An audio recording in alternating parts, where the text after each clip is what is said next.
네, 곧 집권 3년 차에 접어드는 문재인 대통령의 성적표가 최근 좋지 않습니다. 계속된 지지율 하락세에 청와대는 경제 회복 카드를 꺼내놓고 속도전에 나서는 모습인데요. 자세한 이야기 배종호 세한대 교수 그리고 이종훈 정치평론가와 나눠보겠습니다. 두 분 어서 오십시오. 안녕하십니까? 안녕하세요. 최근 문재인 대통령의 여러 가지 발언들을 보면 남북관계 발언이 많이 줄었고요. 그리고 경제 관련 언급이 특히 는 것 같습니다. 청와대 기조가 좀 달라지는 걸까요? 네, 사실 최근에 보수 진영에서 주로 문제 제기를 많이 하긴 했습니다만 대통령이 너무 안보만 챙기고 경제는 좀 이렇게 무관심하다 이런 지적이 좀 많이 나왔었죠. 네. 그런 부분을 조금 이제 의식을 안 할 수가 없는 그런 그 상황이 된 거고요. 또 실제로 또 우리 경제가 지금 많이 어렵기도 합니다. 그래서 이제 어저께 확대 경제장관 회의도 이제 개최를 직접 주재해서 하지 않았습니까? 그리고 오늘은 보니까 이제 중소기업도 챙기기를 또 하시던데요. 예. 앞으로 아마 당분간 이렇게 경제 챙기기를 좀 하실 것 같은데 지금 우리 경제 상황을 보면 어찌됐건 내년 상반기까지는 꽤 어려울 것으로 보이고 직접 이렇게 대통령이 챙기는 모습을 보이는 것은 굉장히 중요하다. 때가 좀 약간 늦은 감이 없잖아 있으나 그래도 다행이다 이렇게 생각합니다.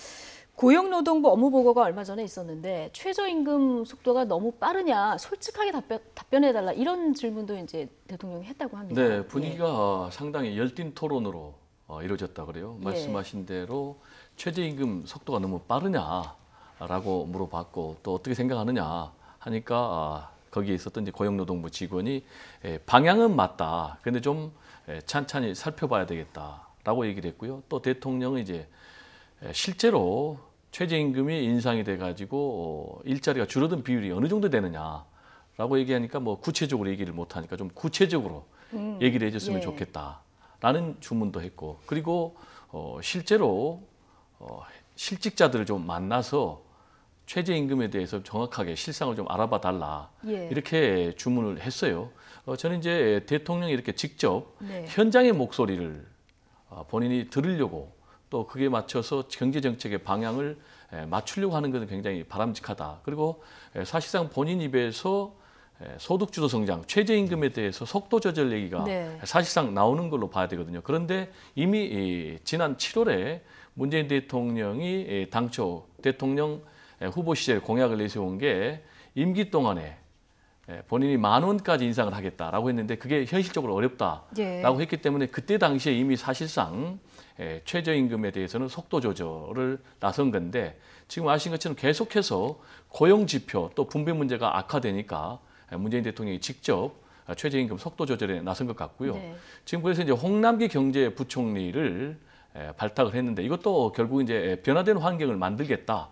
그래서 경제난을 좀 풀겠다라는 것인데 앞으로 최저임금 문제는 홍남기 신임 경제부총리 같은 경우는 구간위원회를 만들고 또 하나는 이제 결정위원회 이거 이원화해서 앞으로 나가겠다라고 했는데 네. 이 얘기는 뭐냐면은 앞으로 이 얘기 자체도 최저임금의 인상 속도를 좀 조절하겠다라는 네. 뜻으로 해석이 됩니다. 어쨌든 현장의 상황, 목소리를 조금 더 듣겠다. 자, 이런 입장을 지금 보이고 있는 상황인데요. 홍남기 신임 경제부총리 취임하면서 이제 문재인 정부 2기 경제팀도 새롭게 출범을 한 건데 문재인 대통령 어제 경제부총리로부터 첫 정례 보고를 받았습니다. 김의겸 대변인의 발언 듣고 다시 오겠습니다.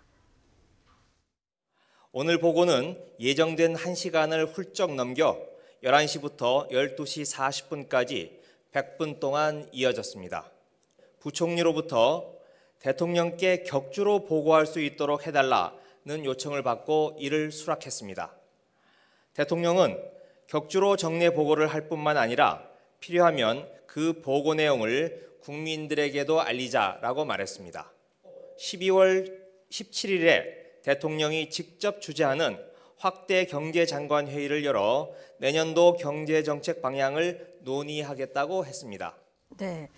그러니까 정기적으로 대통령에게 보고도 하고 또 필요하면 국민에게 알리기도 하겠다. 자, 이런 입장 들어보셨는데 1기 경제팀 때는 사실 청와대 정책실이 좀 전면에 나서지 않았습니까? 네. 투톱 체제로 간다 이런 얘기가 있었는데 이번에는 좀 기재부 중심으로 해서 현장 목소리를 더 많이 듣겠다 이런 의지는 굉장히 강해 보입니다. 일단 어제 이제 조금 전에 나온 확대 이제 경제장관 회의가 열린 것 자체도 네. 역시 이제 부처 장관들 중심으로 좀 가져가겠다라고 하는 의지를 이제 피력한 거다라고 생각하고요. 이 또한 좀 때늦은 감은 없잖아 있지만 좀 잘된 일이다 이렇게 생각하고 제가 이 자리에서도 사실은 지금은 비상경제대책회의 같은 거라도 가동해야 될 시점이다라고 말씀드린 적이 있는데 이제라도 저런 거 가동하는 건 굉장히 중요하다라고 저는 생각을 하고요. 경제장관 회의를 대통령이 직접 주재한 게 문재인 대통령이 주는 게 처음인 건가요? 네, 그렇습니다. 예. 그런데 이건 사실은 정례적으로 당분간은 이 체제를 좀 유지하는 게 어떨까 싶고요. 그러니까 얼마 전에 사실은 청와대 참모진들하고 그다음에 이제 그 경제장관, 기재부 장관 중심으로 해서 비공식 협의체를 만들어서 운영한다. 그래서 서별관 회의가 부활하는 거 아니냐라고 약간 논란도 있고 그랬는데 그런 비공식 회의체보다는 이런 공식 회의체가 훨씬 더 전 좋다라고 생각합니다. 그게 국민들이 보기에도 훨씬 더 안심이 되고 비공식으로 하다 보면 꼭 이렇게 뒷말이 나오기 마련이에요. 그동안의 경험을 보면. 그래서 올바른 그 정책 방향으로 가더라도 뒷말이 나는 거는 별로 바람직하지 않기 때문에 대통령께서 직접 이런 회의를 하시는 게 굉장히 중요하고 그리고 상황에 따라서는 상황이 굉장히 좀 이렇게 유동적이고 굉장히 좀 위기 국면이 닥친다라고 생각하면 사실은 매일이라도 해야 되는 거죠. 이 회의 자체를. 그래서 일단은 시작을 했다는 게 굉장히 중요하다라고 생각을 합니다. 네. 다음 주에 이제 내년도 경제 운영을 어떻게 할 것인가 이 정책도 발표를 한다고 하는데 그렇다면은 최저임금 문제라든가 이런 속도 조절에 어느 정도 그 반영을 할지 이 부분도 사실 궁금한 부분이거든요. 지금 어떻게 이제 생각하십니까? 크게 우리 경제 정책과 관련해서 핵심 쟁점은 세 가지 아니겠습니까? 하나는 최저임금의 인상 폭을 어느 정도 할 것인가라는 문제, 그리고 주 52시간으로 단축하는데 이 문제를 또 어떻게 할 것인가. 그리고 탄력 근로제를 적용을 하는 데 있어서 유예 기간을 어느 정도 둘 것인가. 지금 3개월로 당초했는데 6개월로 늘리자라는 이 부분인데 지금 문재인 대통령도 기본적으로 경제 상황이 굉장히 엄중하다라고 인정을 했어요. 그리고 또 하나는 적어도 고용 분야에서는 실패를 인정할 수밖에 없다라고 본인이 인정을 했거든요. 저는 이런 자세는 굉장히 중요하다고 봅니다. 왜 중요하냐면은 최고 지도자가 현실을 정확하게 직시하고 있다라는 그런 신호를 경제 주체들에게 보여줘야 되는데 그 부분에서 인정을 했다는 게 중요하고 더 나아가서 앞으로 소통을 하겠다는 거 아니겠습니까? 그래서 현장의 목소리를 들어서 반영을 하겠다는 것인데 지금 문재인 대통령이 주장했던 포용 국가 그리고 소득주도 성장, 혁신 경제 성장 그리고 공정 경제 이거는 굉장히 저는 방향은 맞다고 보는데 집행함에 있어서 과연 정밀하게 집행을 했는가 그리고 정확하게 그 후유증에 대해서까지 사전에 예측을 했는가라는 부분에 있어서는 상당히 부족했다는 평가가 많이 나와요. 그게 무슨 얘기냐면 우리나라 같은 경우 이제 자영업자가 600만에서 700만 명이 되는데 그 파급 효과를 미처 예상을 못한 것 같고 또 문재인 대통령 입장에서는 공약에 충실하고 또 약속에 충실한 분이기 때문에 어떻게든지 소득의 양극화를 극복하기 위해서 빠른 시간 내에 최저임금을 인상을 해야 되는 건 맞는데 첫 번째 16.4% 그리고 두 번째 10.9% 연속해서 두 자리 인상을 하니까 문제가 좀 상당히 심각한 게 현실로 나타났고 그래서 이제 박승 전 우리 한은 총재 같은 경우에 차라리 8% 정도로 이렇게 나눠서 인상을 했으면은 우리 경제에 주는 충격 효과도 적었고 본인이 주장하는 소득주도 성장 그리고 양극화 해소에도 더 적절하지 않았는가라는 그런 지적은 상당히 타당해 보입니다. 네, 다음 주 이제 발표될 때 어느 정도 속도 조절을 반영할지 또 이 부분을 좀 주목해서 봐야 될 것 같은데요. 어쨌든 경제팀도 지금 바뀌었고요. 청와대 기조도 지금 두 분이 얘기해 주신 것처럼 좀 달라지고 있는데 문재인 정부 경제 정책의 야당은 계속해서 강도 높은 비판을 쏟아내고 있습니다. 이 목소리들 들어보시겠습니다. 거시지표는 괜찮다라고 이야기를 하는데 거시지표 정말 그렇습니까? 우리가 성장률이라든가 여러 가지 봐가지고 무슨 거시지표가 그렇게 괜찮은지 이해가 잘 되질 않습니다. 이 대통령께서 자꾸 이러시니까 시중에서 무슨 말이 지금 도는가 하면 이 프레젠셜 리스크, 대통령 리스크가 지금 우리 국가가 대통령 리스크를 안고 있는 거 아니냐. 경제팀의 교체도 큰 의미가 없다고 생각을 하고요. 실질적으로 이게 경제팀의 구성만 보아도 우리의 우려를 불식하기는 어렵다. 대통령과 경제부총리의 경제인식이 조금씩 변화하고 있는 점을 높이 평가합니다.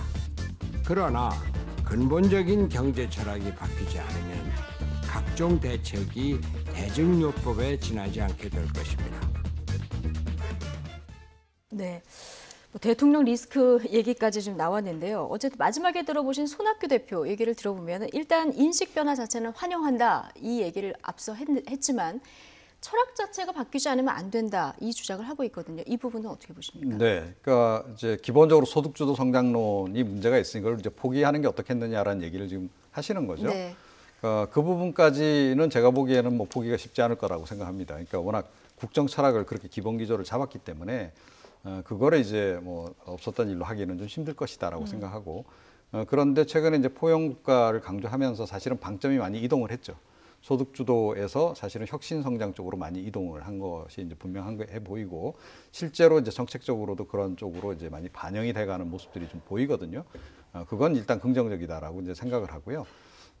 그리고 이제 이 야당 쪽에서도 그러니까 너무 이렇게 비판만 하는 것을 보는 건 국민들도 별로 긍정적으로 저는 보지 않을 거다라고 생각합니다. 그러니까 지금 국가 경제 상황이 뭐 조금 여유가 있는 상황이면 모르겠지만 그야말로 비상경제 상황이라고 본다면 야당들도 협조할 건 좀 협조를 해야 되는 거죠. 네. 자, 그러면 무조건 비판만 할 게 아니고 대안도 좀 제시를 해줘야 한다. 예를 들어서 혁신성장 중심으로 지금 뭐 방점이 옮겨가야 된다라고 얘기한다면 혁신성장은 예를 들어서 뭐 자유한국당이나 바른미래당이 우리가 더 잘할 수 있다라고 지금 자신을 한다면 구체적으로 어떤 방향으로 가면 좋을지에 대해서 좀 제안도 좀 해야 할 필요성이 좀 있는 거고요.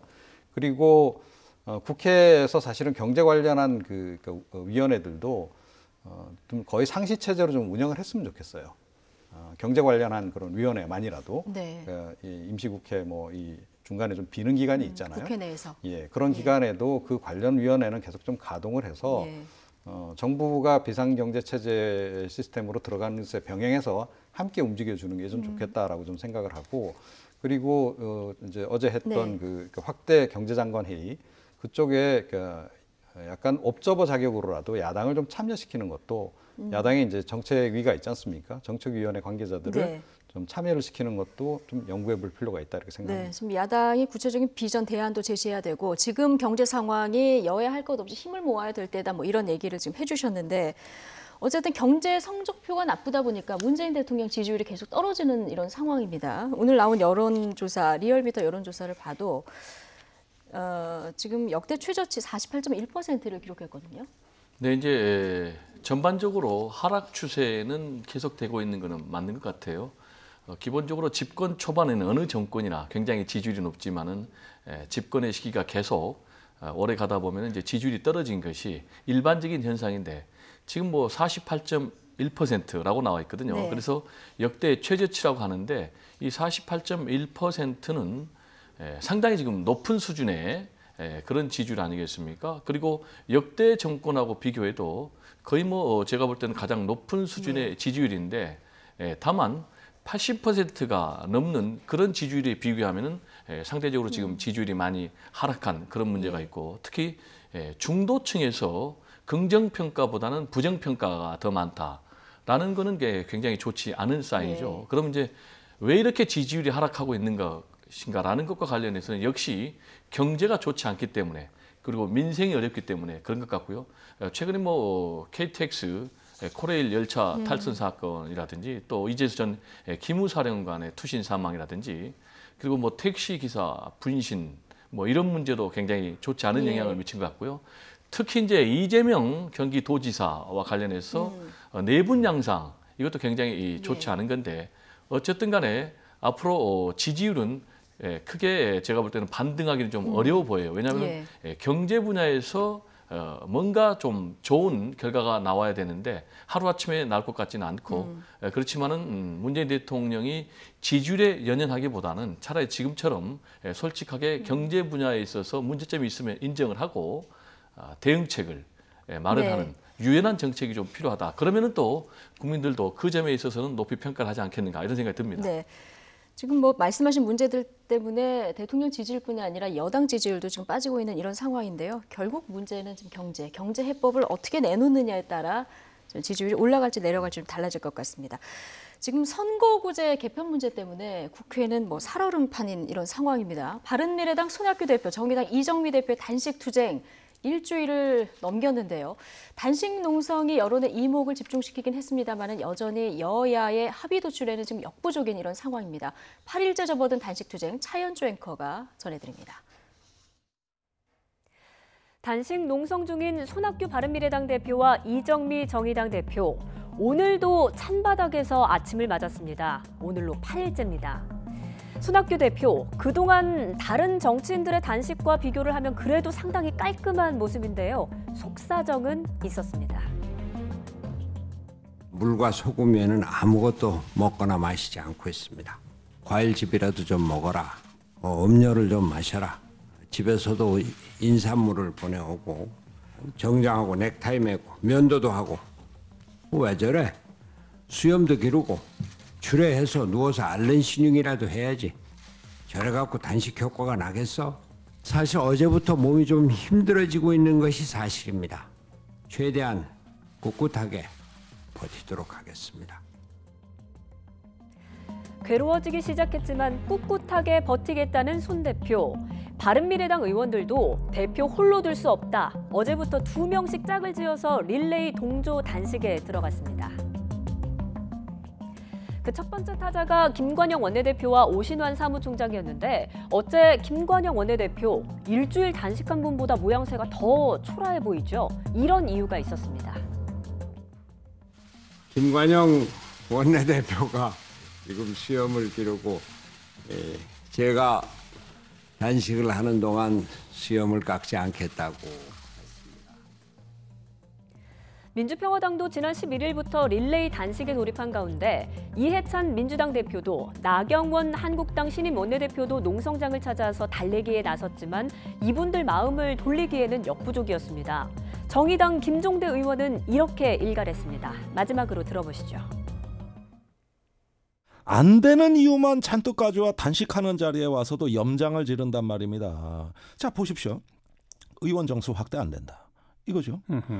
그러면은 이거 빼고 그 다음에 지역구 못 줄인다. 네. 이것도 빼고. 네. 네. 김종대 의원의 이야기를 마지막으로 들어보셨는데 단식하는 데 와서 지금 뭔가 될 법한 얘기를 가지고 와야 되는데 안 되는 이유만 자꾸 들고 온다는 거예요. 그래서 염장 지르고 있다 이 얘기 들어보셨는데 네. 실제로 지금 한국당이랑 민주당에서 얘기하는 거 보면 지역구 의석수도 못 줄인다. 비례대표 늘리는 건 국민이 반대한다. 이런 얘기니까 합의점이 지금 안 찾아지고 있는 이런 상황이에요. 네. 최근 들어서 점점 더 그 안 되는 변수들만 좀 늘어나고 있습니다. 네. 그러니까 최근에 그 예산안 심의 과정에서 이 문제 다시 또 좀 논의가 있지 않았습니까? 야3당이 좀 시위도 하고 하니까. 네. 그런데 자유한국당이 새롭게 들고 나온 것이 지금 도농복합선거구제까지 하겠다라고 지금 이제 하자라고 들고 나왔어요. 변수가 하나 더 생겨버린 거죠. 이렇게 되면 이제 더 힘들어지는 겁니다. 그러니까요. 예, 이제 이런 식으로 지금 이야기를 하고 있고, 그다음에 나경원 신임 이제 원내대표가 이야기를 하는 기조를 가만 들어보면 전혀 해줄 마음이 없는 것 같아요. 그러니까 이거는 권력 구조 문제하고 연계해서 이야기해야 된다. 간단하게 얘기해서 연동형 비례대표제는 내각제를 도입하는 걸 전제로 해서는 도입할 수 있지만 대통령제를 유지하는 한은 우리는 뭐 아예 관심도 없다. 이런 네. 얘기를 해버린 거란 말이죠. 자, 이런 식이면 이게 또 개헌 협상하고 또 연계가 또 돼버리잖아요. 그럼 더 복잡해지는 거죠. 점점 더 복잡한 그러니까 변수들이 딱 추가되는 잘라서 상황. 예. 연동형 비례대표제 안 돼요. 라고 이야기를 해주는 편이 듣는 입장에서는 훨씬 더 차라리 차라리 낫지. 예. 자꾸 돌려서 이야기를 하는데 결국은 안 되는 방향의 얘기만 자꾸 하고 빨리 뭐 단식 중단하시라고만 이야기를 하고 간단 말이죠. 그리고 단식 중단할 수 있도록 노력을 하겠습니다라고 얘기를 하는데 노력하겠다는 그 방향성이 전혀 이제 이 본인들이 진정성이 좀 안 보이는 거죠. 자, 이런 상태니까 단식 농성 지금 중단할 수 없는 그런 그 국면이 돼버린 거고요. 더불어민주당도 저는 그 정말 진정성이 약간 의심이 돼요. 그러니까 민주당도 자유한국당 탓으로 자꾸 돌리고는 있는데 결국 이심전심 본인들도 연동형 비례대표제 도입을 원하지 않는 거 아닌가. 네. 자, 그러니까 그냥 이렇게 해서 자유한국당에 묻어서 이 문제를 그냥 흐지부지 가져가려고 하는 거고. 그래서 결국은 이제 야3당 이제 사실은 이 단식 농성도 누군가 한 명 이제 병원에 이제 어찌됐건 의료진이 옆에서 보고 있으니까요. 의료진 판단에 따라서 뭐 필요하다면 긴급 후송하지 않겠어요? 네. 그런 상황으로 좀 끝나기를 내심 바라고 있는 게 아닌가 그런 생각까지 좀 들어요. 어쨌든 저는 건강검진 하려고 하루만 굶어도 굉장히 힘들던데 지금 이정미 대표도 힘들겠지만 지금 고령이 손학규 대표 일주일을 넘겼기 때문에 좀 걱정스러운 이런 상황인데 지금 말씀하신 대로 점점 더 복잡한 변수들만 등장하고 있거든요. 이거 어떻게 풀어야 됩니까? 이제 말씀하신 대로 우리가 보통 일주일이 넘으면 장기 금식으로 분류를 네. 하거든요. 근데 오늘이 8일째고 또 말씀하신 대로 손학규 대표 같은 경우는 72살이거든요. 근데 이제 손학규 대표가 굉장히 강골입니다. 제가 이제 개인적으로 많은 자리를 해봤지만은 굉장히 타고난 장사 체질인데 예. 그럼에도 불구하고 본인도 지금 급격히 기력이 떨어지고 예. 있다고 해요. 그런데 아시겠지만은 이 단식이라는 것은 굉장히 상징성이 큰 거 아니겠습니까? 생명을 걸고 하는 것이기 때문에 손학규 대표 입장에서 일종의 정치적 승부수라고 봐야 돼요. 아시겠지만 이제 손학규 대표 같은 경우는 무슨 본인이 정치적인 결단을 내릴 때마다 악재가 발생을 징크스가 해서 있었었죠. 네, 예. 이른바 손학규 징크스에서 퇴색이 예. 됐는데 예를 들면 민신대담정 했을 때라든지 또 춘천 또 집거 또 그리고 강진의 토굴 이럴 때 상당히 존재감 내지는 주목도가 떨어졌는데 이번에 이제 상당히 주목도가 높아지고 네. 있는 그런 상황이고 특히 이제 손학규 대표 같은 경우는 당장 얻는 효과가 뭐냐면은 바른미래당에서 몇 사람이 탈당할 그런 움직임이 있었거든요. 대표적인 게 이제 이학재 의원이어서 한국당으로 탈당하려는 그런 상황이었는데 지금 동조 단식을 하니까 네. 지금 탈당을 하지 못하고 엉거주춤한 그런 상황인데 문제는 지금 출구가 전혀 보이지 않는다는 거예요. 네. 그래서 저는 이 자리를 빌어서 사실은 민심이 그대로 의석에 반영이 되는 게 맞거든요. 그게 왜 중요하냐면 결국 이제 의석 비율이 그대로 권력의 배분으로 문제가 되기 때문에 그렇거든요. 그리고 이제 우리나라 같은 경우에 이 선거 비례율이 OECD 국가 가운데 꼴찌라고 합니다. 예. 그런데 선거 그대로 민심이 비례하지 않으면 무슨 문제가 생기냐면은 사회 갈등이 굉장히 높아진다는 거예요. 그래서 어쨌든 간에 이번에 거대 두 정당 예. 민주당과 한국당이 당리당략을 떠나서 100년 대계 차원에서 예. 이 문제는 좀 적극적으로 자세히 임해야 된다. 그리고 이게 국민의 여론이다. 라는 말씀 좀 분명히 드리고 싶습니다. 예. 근데 사실요, 예, 예. 이 문제는 의외로 간단하게 풀 수 있습니다. 어떻게 사실은. 풀면 간단하게 그러니까 풀립니까? 아니 문재인 대통령이 공약하신 게 있잖아요. 권역별 예. 비례대표제. 그대로 가면 이제 된다. 그 안에 이제 연동형으로 할 거냐 말 거냐. 이제 이거는 선택의 문제로 좀 남아 있는 이제 그런 상황이고요. 중앙선관위도 똑같은 안을 좀 내놓은 그런 국면이란 말입니다. 의원 정수 안 늘리고 300명 범위 내에서 비례대표 100명, 지역구 200명. 지역구는 물론 줄어들어요. 자, 중앙선관위 안을 기준으로 해서 문재인 대통령이 또 공약한 내용을 기준으로 해서 야3당도 조금 양보를 하면 됩니다. 그러니까 이 권역별 비례대표제를 수용할 의사가 저는 야3당이 있다고 봐요. 만약에 그쪽으로 진짜로 이제 두 거대 정당이 합의만 해준다면. 근데 지역구 의원 200석으로 줄이자고 하면은 이 합의가 될까요? 현실적으로? 그런데 그 부분은 전 반드시 이거는 수용을 해야 되는 거다. 이건 어떻게 보면 국민적 명령이다라고 저는 생각을 해요. 그러니까 국민들 지금 사실은 이 사표 많이 발생하는 것에 굉장히 불편해하고 있고 선거구제 개편에 대해서 찬성하고 있는 여론이 훨씬 더 많단 말이에요. 자, 그러면 그러니까 뭐 이도 저도 말고 그러면 중앙선관위 안을 중심으로 해서 논의를 하면 된다. 예. 그 다음에 의원 정수 문제는 그 다음 문제로 치고 자, 그렇게 해서 사실은 빨리 합의를 해서 이 문제 지금 제가 보기엔 손학규 대표 같은 경우 지금 한계선 상에 거의 온 것 같은데 예, 빨리 사태를 마무리 짓는 것이 좀 좋겠다. 좀 이렇게 생각을 하고요. 다행히 이제 홍영표 원내대표가 이제 임시국회 얘기를 벌써 꺼냈더라고요. 임시국회를 2월 열어서 임시국회. 그러니까 아니요, 2월 임시국회 전에라도 지금 논의. 임시국회를 빨리 열어서 이 문제를 논의하자라고 이제 얘기를 했던데 그거를 지금 자유한국당이 좀 받을 가능성이 없잖아 있어요. 자유한국당은 또 다른 지금 관심 사안이 있잖아요. 그러니까 고용세습 관련한 이제 국정조사. 그렇게 맞바꿔 치기를 하든지 어쨌든 간에 일단 임시국회를 빨리 다시 열어서 이 문제를 좀 이야기를 일단 논의를 시작을 하는 게 좋겠다. 저는 그렇게 생각을 합니다. 네, 중앙선관위 권고안을 중심으로 이제 여야가 좀 합의점을 이걸 중심으로 찾아야 되겠다 말씀을 하셨는데 입장 변화가 거대 양당에 좀 있을지는 좀 주목을 해서 봐야 될 것 같고요. 시간이 많이 가서 자유한국당 이야기로 좀 넘어가 보도록 하겠습니다. 나경원 원내대표의 선출 이후 정치권에서 여러 평가가 지금 엇갈리게 나오고 있는 이런 상황인데요. 이 도로 친박당이냐 아니면 탈계파의 승리냐 여러 가지 이야기들이 나옵니다. 관련 영상 보고 오겠습니다. 나경원 원내대표는 그냥 친박의 우회성당이다. 나는 그렇게 멋있는 표현을 생각 못하고 그냥 친박의 재부활, 재등장 이렇게 김병준 비대위원장도 주인이 아니었고 다 이제 친박의 데코레이션들 판명된 거다. 나경원의 당선은 한국당의 당명은 도로 박근혜 당이다. 뭐 친박당보다는 솔직하게 얘기하는 게 좋죠. 도로 박근혜 당. 정말 우리 당의 이 개파주의가 어찌됐든 크게 약화되고 또 사라져가는구나 하는 것을 제가 느꼈습니다. 이 탈개파주의의 승리다. 친박의 프레임을 갖다 씌우려는 그런 의도까지도 있습니다. 그것은 그 시대 정신에도 맞지 않을 뿐만 아니라 네. 지금 뭐 친박의 우회 상장이다, 도로 박근혜 당이다, 뭐 이 얘기까지 지금 들어보셨는데 어떻게 보십니까? 이게 도로 친박당일까요? 아니면 지금 한국당에서 얘기하는 대로 탈개파의 어떤 상징일까요? 어떻게 저는 보십니까? 두 분 말씀이 다 안 맞다고 봅니다. 두 분 말씀이 다 안 맞다. 네. 예. 박지원 의원 같은 경우는 도로 친박당이다라고 하는데 그건 아니고요. 어쨌든 간에 지금 나경원 신임 원내대표 같은 경우는 박근혜 대통령 탄핵에 대해서 찬성을 한 그런 사람이거든요.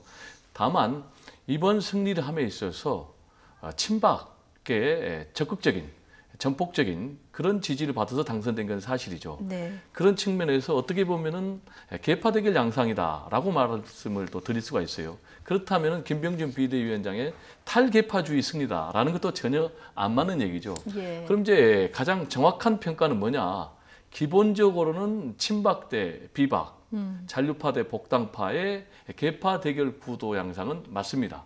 그렇지만 그것만으로는 좀 부족합니다. 왜냐하면은 68대 35로 압도적으로 승리를 했거든요. 그렇죠. 그렇다면 어떻게 해서 이렇게 2배 가까운 압도적인 승리를 했느냐?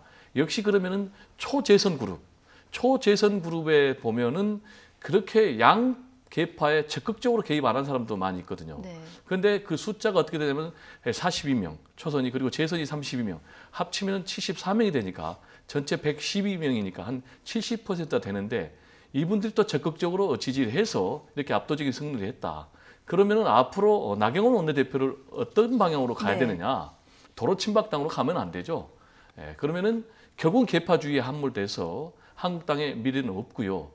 그런데 이제 여기서 상당히 어렵죠. 왜냐하면 친박에 도움을 네. 받았는데 그 사람들의 입장도 대변해야 되지만 그러면 새로운 미래가 안 나오니까 네. 결국은 본인이 줄타기를 잘해서 새로운 한국당의 미래를 만들어야 된다. 이런 말씀 좀 드리고 싶습니다. 근데 어쨌든 나경원 의원이 친박 의원들의 어떤 표를 좀 많이 얻어서 당선된 측면이 있기 때문에 지금 당내에서는 친박 의원들 목소리가 좀 힘이 실리는 것 같긴 합니다. 예. 여러 뭐 얘기들 나오는 걸 보면. 그렇죠. 그리고 최근에 뭐 약간 논란이 되고는 있습니다만 뭐 박근혜 전 대통령을 조기 석방하라는 얘기도 좀 나오고 있고요. 아예 결의안을 만들자는 얘기까지 네. 당내에서 나오고 있는 상황까지 왔다는 거예요.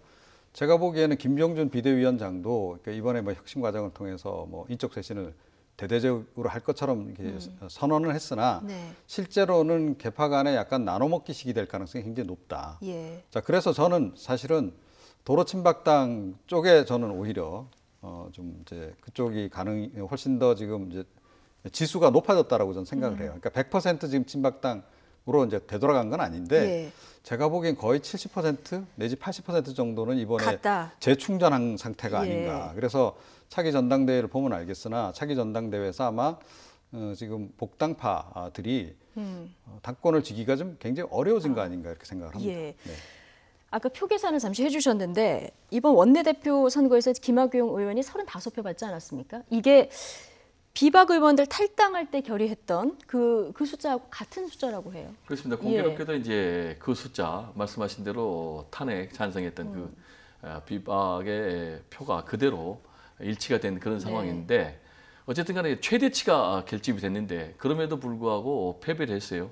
이제 결국 아까 말씀드린 대로 결국은 초재선 의원 그룹의 지지를 받은 건데 그것과 관련해서 김무성 의원이 다시 당의 주도권, 헤게모니를 쥐는 그런 부분에 대해서 좀 역효과가 있었다. 부정적인 반응이 있었다. 또 하나는 김성태 원내대표가 원내대표 시절에 너무 일방적으로 하니까 야 이렇게 돼가지고 복당파가 또 이번에도 잠으면은 우리가 큰일 나겠다라는 이제 그런 위기의식도 발동을 했다고 보는데 어쨌든 이번에 나경원 원내대표가 이렇게 압도적으로 이김으로 인해서 앞으로 차기 전당대회에서는 결국은 친박 성향의 대선 주자가 당권을 잡을 가능성이 높고 높아졌다. 그런 측면에서는 황교안 전 총리가 입당을 할 것이고 황교안 총리가 차기 전당대회에서 굉장히 유리한 상황을 맡고 있지 않나 이런 생각이 듭니다.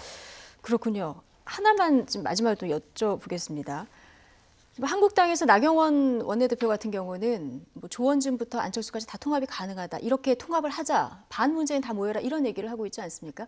얼마 전에 바른미래당에서 한국당으로 복당할 의원들 얘기가 술술 나왔었는데 이 가능성은 더 커진 겁니까? 아닙니까? 어떻게 보십니까? 더 낮아졌죠. 더 낮아졌다. 예, 그러니까 연계해서 우리가 이제 이탈 봐야 될 가능성이 게 낮아졌죠. 최근에 예. 이제 친박 신당 얘기도 나왔었잖아요. 그 네네. 가능성은 낮아진 거고. 친박 신당 가능성은 낮아진 거고. 바른미래당에서 복당하는 움직임은 아마 친박계가 어떤 형태로든 아마 방어를 하거나 막아설 가능성이 굉장히 높다. 그러니까 지금 이제 복당파들은 어떻게든 이제 바른미래당에서 한 명이라도 더 데려오려고 애를 쓸 겁니다. 이번 선거 결과가 더욱 더 아마 그런 어떤 불안감을 야기를 좀 했다라고 저는 보는데 그럼에도 불구하고 친박계의 위세가 제가 보기에는 굉장히 도도하다. 당분간 이 위세가 상당히 갈 것 같다. 이런 생각이 좀 듭니다. 네. 그러니까 친박 의원들의 목소리가 커진 상황에서 바른미래당에서 이탈할 의원들이 많지 않을 것이다. 이런 분석이신데요. 그렇습니다. 지금 이제 어쨌든 간에 친박을 중심으로 해서 나경원 원내대표가 승리했기 때문에 그 목소리를 반영할 수밖에 없고요. 당장 지금 조직 강화 특위에서 어느 지역을 과연 교체를 할 것인가라는 부분과 관련해서도 상당 부분 힘이 실릴 것이고 그러면은 당장 바른정당의 소속 의원들은 명분이 좀 없어졌어요. 네. 왜냐하면 친박 청산 그리고 박근혜 전 대통령에 대한 탄핵이 정당하다라는 그런 입장이기 때문에 그 부분에 대한 진정한 반성이 있어야 이제 돌아오겠다 이런. 그렇습니다. 그래서 나경원 원내대표가 앞으로 대안을 제시하는 그런 정당 그리고 생산성 있는 수권 정당의 모습 이런 것들을 좀 보여줘야 되지 않느냐 이런 생각이 듭니다. 예, 알겠습니다. 오늘 두 분 말씀 여기까지 듣겠습니다. 배종우 세한대 교수 그리고 이종훈 정치평론가와 이야기 나눠봤습니다. 두 분 고맙습니다. 감사합니다.